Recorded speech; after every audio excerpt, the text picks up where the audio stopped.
I hope you're learning from these videos, that they're making you think more and better about your estate planning. I'm certainly learning from all the feedback they're generating. It's amazing, troubling is probably the right word actually, how many sad stories people have shared about the challenges that they've had to deal with when acting as executor, particularly about the impact it has had on their relations with other family members, about the disagreements that have escalated into strong conflicts that have dramatically altered family dynamics in many cases, and in some others, ended lifelong bonds. But even beyond that huge issue, there's so many other problems that I hear about over and over again from people who've acted as executor. Interestingly, they can be summed up in one word: stress, or maybe two: huge stress. Am I doing all this right? Is it okay to release some of the funds now? Did mom really promise the art to Hector? Have I missed anything on the tax returns? What do I do about the $50,000 that Peggy owes dad?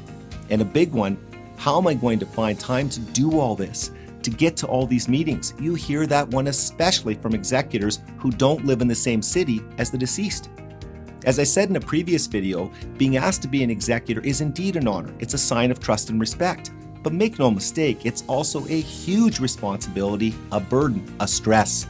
It seems so weird to me that executors, even when sometimes faced with an overwhelming amount to do and/or some tricky financial or family political situations, don't seek professional help.